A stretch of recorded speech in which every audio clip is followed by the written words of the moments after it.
Yo, yo, yo, what is going on, my beautiful brothers and sisters, fellow radiators of love? My name is Jamal Pope, aka J Phoenix, and this is going to be your astrology forecast for the first weekend of March, March 2nd and 3rd of 2024. Thank you so much for joining me in this video. Hopefully, you guys are having a wonderful week. Hopefully, you guys have a wonderful weekend. Let's go ahead and hop into these astrological transits so we can see how you can be better prepared to navigate these celestial energies. Alas, I do not have a transit calendar just yet. I still need to finish working on that one. And then as far as the March transit overview, I'm going to be doing that on Monday. So it's going to come out a little bit late, but it will come out nonetheless. Haven't decided if I'm going to do it live yet. I know the last two I haven't done live, but I might actually do this one live. So if I do end up doing it live, it'll probably be around like 7 or 8 o'clock at night or something like that. Maybe earlier, maybe like 6 p.m. or something. I haven't quite decided. Let me know in the comments below if y'all want me to do it live or not. In any event, that video will come out on Monday. But let's go ahead and hop into the transits for this weekend. We have a couple of big things going on. We got the moon that's going to be moving into Sag. We got a third quarter square, and then we also have Venus, which is going to be squaring Uranus. So we do have a couple of interesting things definitely happening this weekend. So let's go ahead and pull up the chart for you guys here. So I have this set for 7:01 a.m. Eastern Standard Time, Saturday. So we do see the moon here, void of course, having already trined Neptune and Pisces, and it is getting ready to enter into Sagittarius. So by the time it hits 9:01 a.m., the moon would have shifted into Sagittarius. And I like it when the moon goes into Sag. It typically brings a little bit more of a jovial, jolly kind of energy, a little bit more hopeful, a little bit more uplifting. But the only thing about this moon is that it's getting ready to square all of that Pisces energy. It's getting ready to square Saturn. It's going to square the Sun. It's going to square Mercury. It's going to square Neptune. That's the only thing about this. Now, of course, when the moon first comes in, it's going to make a nice little sextile over to Pluto in Aquarius here. Like I said, Pluto Aquarius is really revamping relationships in many ways when it comes to like the Aquarian aspect of it. So friendships, smash groups of people, how we are able to relate to society at large. This moon in Sagittarius too, especially after such an intense week with the major conzimi that we had with Sun, Saturn, and Mercury. This moon, like I said, is wanting to bring a little bit more of like a positive, jovial kind of energy to it. So I think this weekend is going to feel a tad bit lighter compared to the week itself. But the only thing about it, too, like I said, is that it is squaring the energy. The sextile over the Pluto does give us a nice little opportunity to believe again in people, believe in other people, believe in our friends again, believe in humanity again, if you will. Sagittarius is all about belief, and this moon is wanting to feel like it can believe in something again, right? I think we'll probably start to feel a little bit more of that belief once the moon starts to sextile Mars and Venus. Pluto is such an out there planet that it can be very, very psychological, a little bit more deep. So if anything, this sextile, we're probably not going to, unless you are like an Aquarius, if you're like a fixed sign or anything like that, then you'll probably will feel this a little bit more. Or if you're a Sag, you might feel this a little bit more. But it's going to be a little bit more subtle. And it happens early in the day anyways. So it's not something that we're going to be feeling for quite a while anyways. But it's a bit of a subtle energy of wanting to feel like we can believe in the people again. But like I said, with Pluto there, it's definitely going to take a little bit more of like a psychological kind of edge. It's going to take a little bit more of like a deeper edge to this. And this moon in Sagittarius wants to be light, wants to be playful, wants to be joyful. So that's the only thing about Pluto is that it typically brings a bit of a heaviness to things. In Aquarius, it can be a little bit lighter, but that's just kind of where we are with that. Like I said, it's energy that you're only going to feel for a few hours.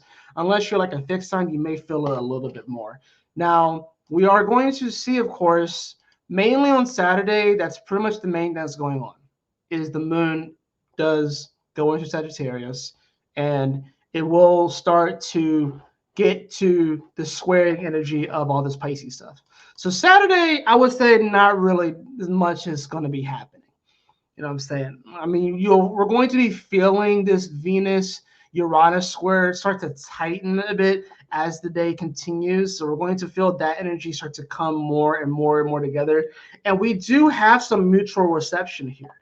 Because remember, Venus likes to be in Taurus and Uranus likes to be in, well, Uranus rules Aquarius and Venus traditionally rules Taurus. So there's actually mutual reception between with this square. Essentially, what a mutual reception means, if you don't know what it means, is that two planets are making an aspect to each other. They rule the other signs. So Venus, like I said, rules Taurus where Uranus is, and Uranus rules Aquarius where Venus is. We call that a mutual reception. So generally, those aspects, even more complicated aspects such as oppositions or squares or quincunxes, typically bring about a little bit of a positive edge. There's a bit of like an asterisk because it's like at the very least they can kind of school each other on how to navigate that particular energy. So Venus can school Uranus on how to navigate, Taurus, and Uranus can kind of school Venus on how to better navigate Aquarius, right? So it's like they're watching each other's houses for a bit. They're like Uranus is like house sitting for Venus, and then Venus is house sitting for Uranus, if you will. Of course, the interesting element here is that Jupiter is also house sitting and Mars is also house sitting, so that adds a bit of a different element to this as well. So it's like Venus is like, hey, I hope you don't mind that I have Mars here with me, and Uranus is like, I mean, if you don't mind that I have Jupiter with me, you know what I'm saying? So, but like I said, on Saturday, we're really just going to see the moon just in that first decan of, Sagittarius, right? By the time we get to the later part of the day, we're going to see, of course, the moon come over Pallas Athena, which is nothing too crazy. And then, because Pallas Athena, like I said, it's a minor asteroid. Although I have a bit of a connection to Athena, just personally. But I have Athena in Scorpio at like 16 degrees or 17 degrees. I think it's like 17 degrees that I have it. I gotta check. But that's, like I said, such a minor energy generally in astrology. If you want to know a little more deeper about Athena, obviously Athena, I see it as a very intellectual sign. Athena, she's one of the more masculine, the more masculine goddesses out there. So it's a bit more about like the strategy, and so she's also she's a master war strategist. So there's that aspect too. I also will say that she rules guardianship because she guards the city of Athens. So I like to think of her as like a guardian, and even sort of like in many ways, sort of like that last line of defense, because since she guards like the home base, Athens. After if the people will go out to war, whatever like that, she's guarding like the home base, and that's kind of a big deal. So in many ways, kind of like the last line of defense. So I mean, I would say with her being in Sag, a lot of people are fortifying their beliefs right now, or wanting to fortify their beliefs, and kind of even strategizing when it comes to that sort of stuff. When the moon comes over Pallas Athena, we might feel a little bit more into that energy, but like I said, it's going to be a little bit more on the subtle side. But just a little bit of insight into Athena and what she does. So now we continue this and we hit Sunday morning, right? So by the time Sunday morning hits, we're going to see that moon hit 11 degrees. It's going to make a nice little awkward stare to Jupiter, right? Now, of course, this is also a mutual reception. Why? The moon exalts in Taurus and Jupiter rules Sag. So we have another place where, like I said, the moon is kind of watching over Jupiter's home, and Jupiter's kind of watching over Taurus's exaltation, if you will. So there's an element here where we were, like I said, we're wanting to open up and really believe again. Believe in ourselves, believe in our own value. This quincunx, it's interesting. It's awkward. I think it's funny that Sagittarius and Taurus quincunx each other when Jupiter is all about expansion and really feeling better about oneself, and then Taurus is about self-worth and value and about money. I think it's interesting that it's an awkward stare. Why? Because someone can believe in themselves, right? But the money or that stuff may not necessarily always follow. Or somebody can have all the money in the world, but maybe they don't necessarily have like a solid set of beliefs or something like that. It's weird, the relationship between those two energies. So it's like this moon, like I said, it's wanting to feel more like it can believe something. Now, mind you, before it does that, it does square Saturn too. So it's like it's wanting to feel more positive, it's wanting to feel more jovial. The quincunx of Jupiter is sort of like, okay, yeah, well, you can definitely expand in these different areas, but you have to look at it from a different perspective. You got to remember, the moon being in Sagittarius, it's an immutable sign, so that is the axis of perception, the way that we perceive things. Jupiter is in a fixed sign, so it's like it kind of almost like is what it is, right? So that's the thing about that. It's And with it squaring Saturn, this is definitely going to challenge our perceptions, especially our perceptions on the world. Especially with all these energies here in Pisces, especially after that major Cazimi, this is going to be challenging our perception on the world. Now, granted, this moon it squares Saturn at 5:01 a.m. So this kind of lets me know that something the night before may happen in the more political sphere because Saturn's involved here too. And something may get passed, whatever like that, while people are sleeping, so no one's really aware of it. Or there could be something with dreams here too. So like your dreams going like Saturday night into Sunday morning, you may have some pretty interesting dreams, especially. 5:01, this is right before a lot of people will be waking up on the East Coast. Some people may wake up a little bit later, but this will probably be around the time that a lot of people are hitting their REM sleep anyways, when the moon is squaring Saturn and then it goes right into a quincunx of Jupiter. A lot of people are going to be in their REM sleep, which is that time of sleep where it's rapid eye movement. That's when dreams are much more intense and much more lucid. So would not be surprised if people are having some pretty interesting dreams Saturday going into Sunday. But like I said, I also would not be surprised if there's some type of legislation, whether it's in this country or another country, that kind of gets passed in the middle of the night while people are asleep and not really aware, not able to perceive what's going on, right? Not able to perceive what's going on, and something can get passed that would have an effect. It would manifest something, what that would manifest, we would have to see. Saturn's at 10 degrees, so that 0 has yet to be impregnated. You know what I'm saying? So there's potential there, and we don't really know what exactly is going to happen. Now, the quincunx here at least hopefully can bring about some hope, if you will. I think this is a quincunx, even though it's awkward, it can be like, we got to be able to find the silver linings in life. I think that's what this quincunx is about. But then, of course, as soon as the day really gets started, we go into the third quarter square of the moon to the sun at 13 degrees. So, and then of course the moon is going to also square Mercury. So the moon's going to square these three planets, right? That's the weird thing about this moon in Sag, is that it's not really getting a break. Saturday, it's a little bit more chill. You can feel some of the tension building, but it's a little bit more chill. Sunday, it's going to be different. I don't go to church, but I'm willing to bet that these churches are going to have some pretty intense messages this weekend. Like this Sunday is probably going to bring out some pretty intense messages. Some pastors, some preachers are about to go hard in the fucking paint.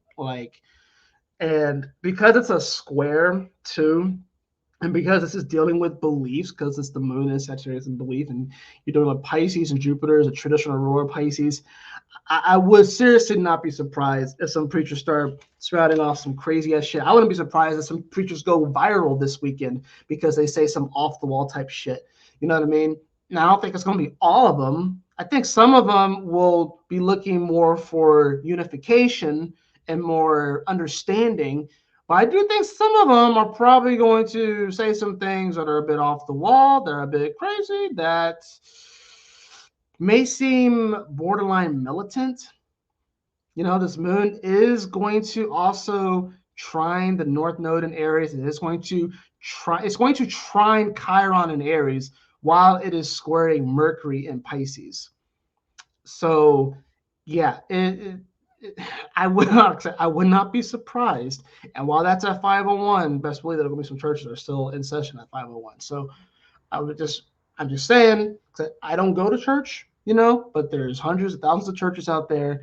I don't think they're all going to go hard in the paint, but I will not be surprised if some pastors are going really hard in the paint this weekend and really trying to hammer down their beliefs and their perceptions and potentially spout some not so great shit. And this is such a weird message, but I can't sugarcoat it. I can't sugarcoat it. Like, they're gonna be, and it's not gonna be all of them. It's probably gonna be more of like the old school ones. So I say like the old school pastors, old school preachers, like, fire and brimstone type shit. Like, I would not be surprised if some of them are going like go extra hard in the paint this weekend. You know what I mean? So, and that's the thing about this too. Like, I think because this is happening and this moon is squaring all this Pisces energy, which does deal with spirituality as well, that a lot of our perceptions of spirituality are shifting. You know what I mean? A lot of people's perceptions of spirituality are shifting. I worked today. I actually had an older gentleman and I'm assuming this is his grandson that came in, and he didn't buy anything. I gave him some samples and shit. And towards the end of the whole thing, he asked me if I was religious, and I was like, I'm spiritual, but I don't hate people that are religious. I don't do anything like that. And he was like, oh, of course you're religious. And I just kind of laughed. I didn't even bother to fight with this old dude, right? And he gave me like a card to his church and stuff like that. And I entertained him. You know what I mean? I entertained him. And ultimately, I was like, man, I just go by that golden rule, man. Treat other people the way that you'd like to be treated and stuff. So, and, if I see someone with a lifestyle that I don't per se agree with, so long as they're not hurting me or making my life worse, I'm not going to say anything bad about them. I'm not going to do anything about them. I'm not going to try to force my beliefs on them and shit like that. So it was an overall good interaction, but I could definitely tell that this old dude had some of his ignorances there and stuff like that. Even some of the things that he freaking was talking about with CBD and how people are like, oh, it can cure diabetes. And I'm like, I would not.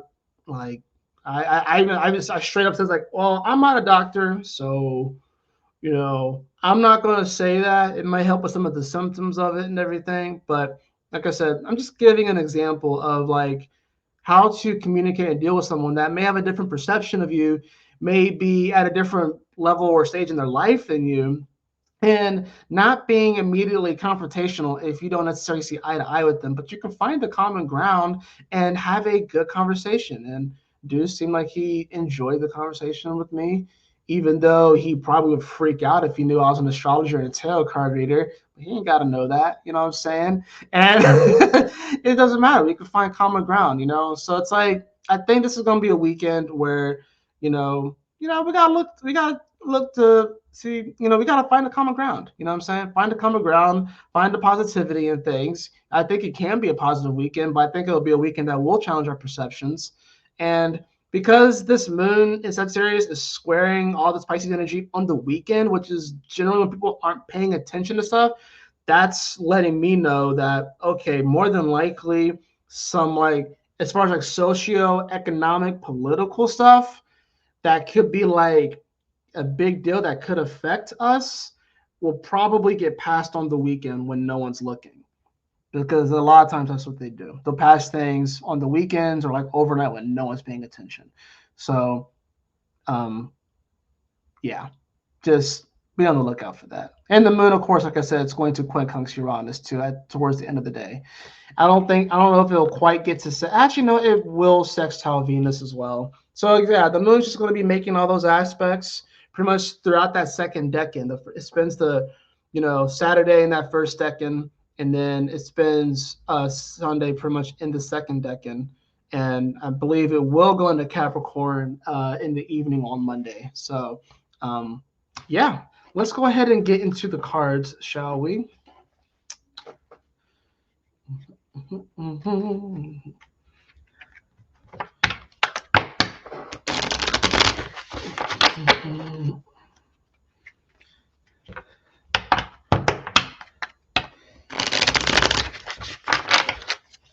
Yeah, like I honestly would not be surprised if there are some especially because of the internet and all the things that we have and how information is spread now.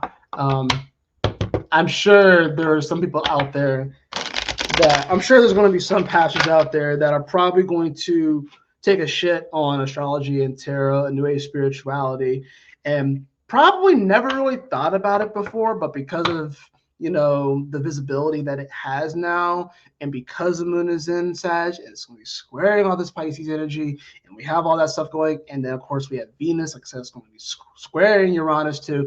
I would not be surprised if there are some preachers of pastors out there that really take a shit on like New Age spirituality this weekend. I would be surprised if they go viral this weekend, honestly, too. With it, we may see some stuff, and we might not necessarily see it until like Monday or Tuesday or something like that.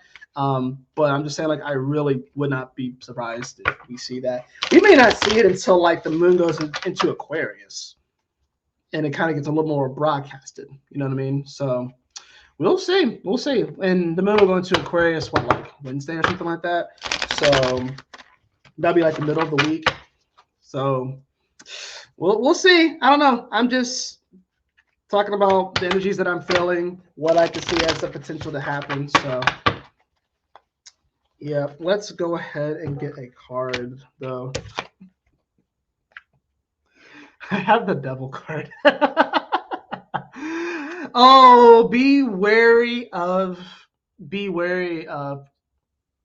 false perceptions, temptations. Be wary of something that may sound too good. Be wary of being fooled into taking bad deals. You know what I'm saying? Or, sacrificing an aspect of your humanity to either prove a point or to get something that you think that you want. It's probably more of like a physical material type thing, but ultimately is not going to satisfy your soul or satisfy your spirit, if you will. I had that followed by the Knight of Wands. So I think this is about, we have to know what to fight for in our hearts. You know what I mean? If we want to be those radiators of love, if we want to be warriors of the heart, we have to know what exactly we're fighting for. And I think this is going to be a weekend that brings that into question, especially when the moon is going to be enshrined to the North Node and Chiron, but at the same time, it's going to be squaring Mercury. And it's going to be tough too, because Mercury wants to rely more on the intellect and logic, but it's in Pisces, so it can't do that. So we have to rely on our intuition. We have to rely on our heart and our gut.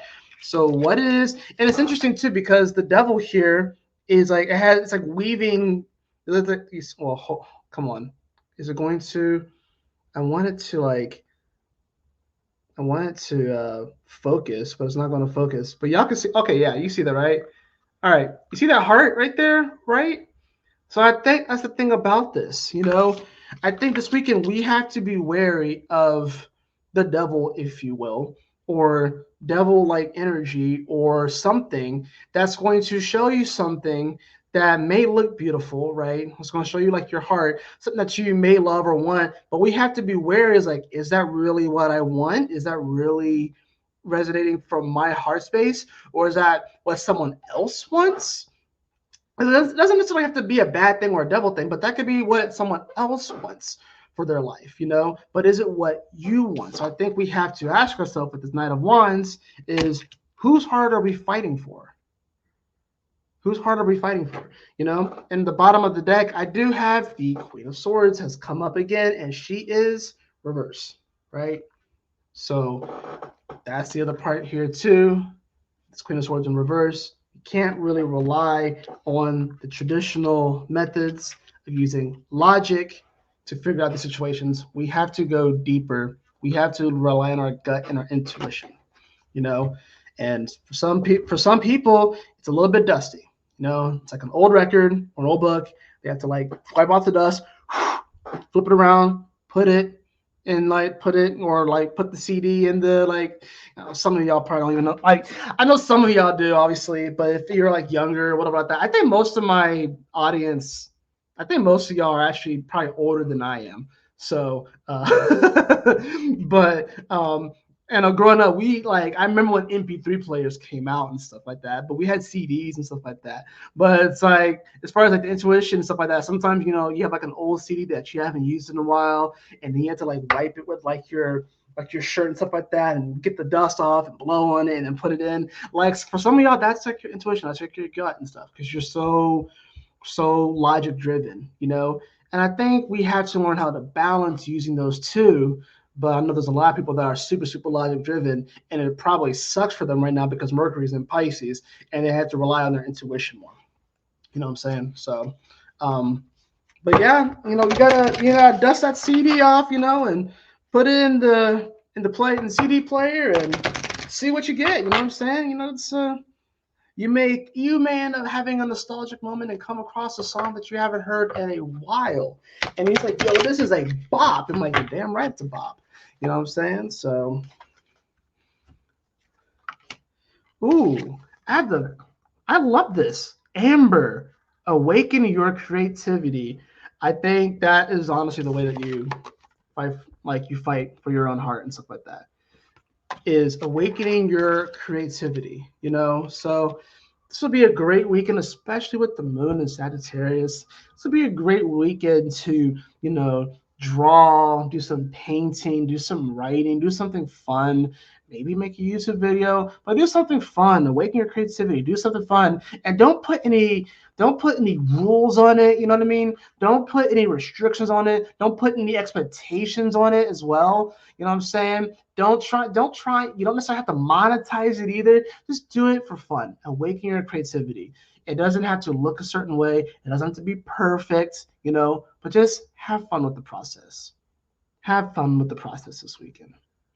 That is going to do it for your weekend astrology forecast. I hope that you all enjoyed it. If you did, please like, share, and subscribe. I definitely appreciate it. If you'd like to have a personal reading with me, beloved, you can follow the link in the description below to my website, jphoenix.com. As always, y'all take care, stay blessed, have a wonderful weekend.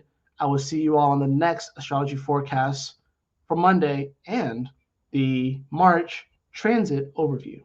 Peace.